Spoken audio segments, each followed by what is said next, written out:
Hello witches, wizards, and those who are yet to receive their Hogwarts letters. Welcome to my Harry Potter kitchen. This is the YouTube series where I'm baking my way through the Harry Potter books, making recipes for all the food and drink featured inside.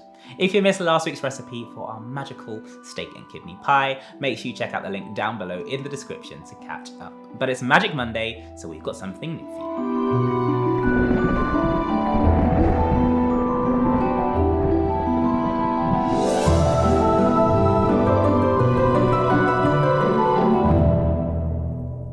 If you're looking to add a touch of magic to your meals, then you've come to the right place at my Harry Potter kitchen. And if you don't want to miss a thing, make sure you hit that subscribe button and click on the notification bell so you get an alert every Magic Monday when there's a brand new recipe. Speaking of which, it is Magic Monday, so let's get to it. Okay, so unfortunately there's no more food in chapter 9. Harry finishes telling Ron all about his new role as Seeker, and then he's off to face Malfoy in a duel at night. So while he's sneaking around the castle, he bumps into Peeves and then almost gets caught by Filch, so he has to run into a locked room. And while he's in there, he finds a 3-headed dog, which, as you can imagine, a little bit scary, so he doesn't spend long in there. So we'll move on to chapter 10, which is Halloween. At the start of this chapter, Harry gets a Nimbus 2000, obviously causing a lot of excitement, and then he's off to his first day of Quidditch practice. After that, he's a bit exhausted, so it's straight to bed, and then on Halloween morning, they woke up to the delicious smell of baking pumpkin wafting through the corridors. Looks like things are about to get spooky. For this recipe, you will need 2 pumpkins, 1 to bake and 1 to serve it in, salt and pepper, 1 teaspoon of thyme, half a teaspoon of cinnamon, half a teaspoon of nutmeg, and some chili flakes, 200 grams of giant couscous, 1 stock cube and some boiling water, 1 red onion, some peppers, some coriander, and half a lime. October is all about Halloween, and that means it's pumpkin season. So this is actually a pretty well-timed episode. Now, rather than just taking a pumpkin that someone's put out for trick-or-treating and baking it in the oven, I thought we'd do a pumpkin inside of a pumpkin. It's going to be Pumpk-inception. Pumpk-inception, yeah, that's a good one. So for this one, we're going to bake a pumpkin in the oven, and then we're going to carve out our other pumpkin and use that to serve the dish in. And when you're finished, you can then use it to trick-or-treat in as well. I mean, waste not, want not, right? Let's get to the recipe. Okay, first things first, we want to prepare our first pumpkin to go in the oven. And this one, I've got a slightly smaller pumpkin, which is easier for us to cut. Once you've chopped in half, you want to get a spoon and carve out all of the middle, including the seeds. You can then take your knife again and slice it up into some small wedges.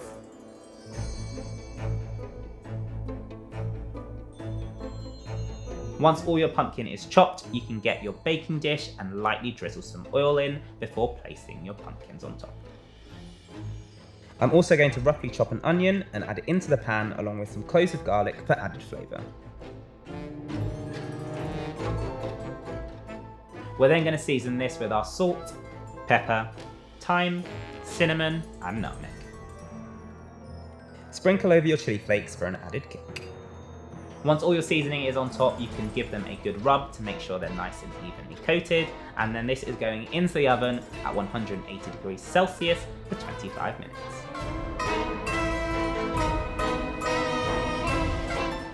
Okay, so while our pumpkin is roasting in the oven, we can move on to preparing our other pumpkin for the presentation. And as I said at the start of the video, this one is going to be scooped out, remove all those seeds, give it a nice clean so that we can serve our food inside of it. Now, because it's going to have food in, you can't carve out a face, as otherwise it will spew all over the table, unless you like carve a sick face and then it's spewing out your dinner. I mean, it's up to you, be as creative as you like, but this is what you need to do. To begin, you want to take a sharp knife and mark around the edges of the top of your pumpkin. This is just going to give you a good line to follow when we cut it out. Because we're using this for presentation, we want it to be as neat as possible. So take your time and make sure you get some nice clean edges.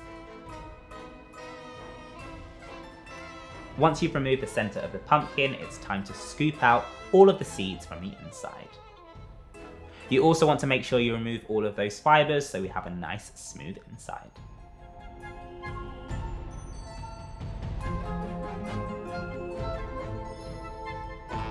Just to make sure it's extra clean, it's always good to rinse it out before you serve it.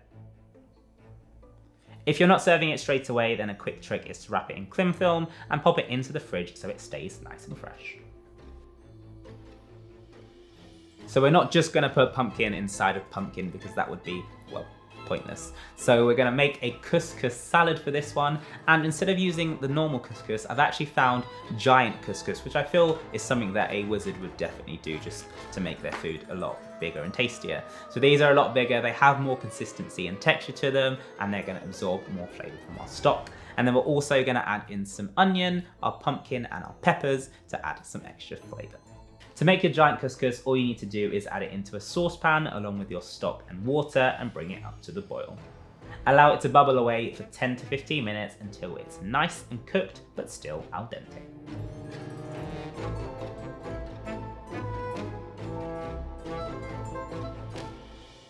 Once your pumpkin is ready and nice and roasted, it should have crispened up at the edges, so you can remove it from the oven and then just roughly chop it into chunks. Next, you can move on to preparing your vegetables. I'm slicing up my peppers, and I've gone for piquante peppers, which are sweet with a little kick. And I've also chopped up the roast onions from before. You can also get yourself some coriander to season.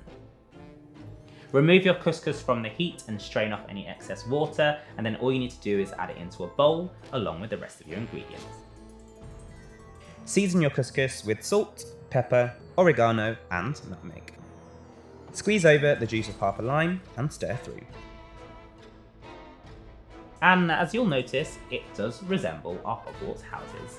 Red onion for Ravenclaw, our peppers for Gryffindor, coriander from Slytherin, and our pumpkin for Hufflepuff. Give this a good mix through and add any extra seasoning that you like, and then it's time to fill our pumpkin. Slowly spoon the couscous salad into your pumpkin, making sure it puffs up right to the top so your guests can see what they're about to tuck into. And it's as easy as that. If you've got any extra baked pumpkin, you can always serve it alongside for those guests who want a little bit more. So there you go, our Halloween pumpkin recipe is in the bag, and now you've got another pumpkin that you can use for the festivities.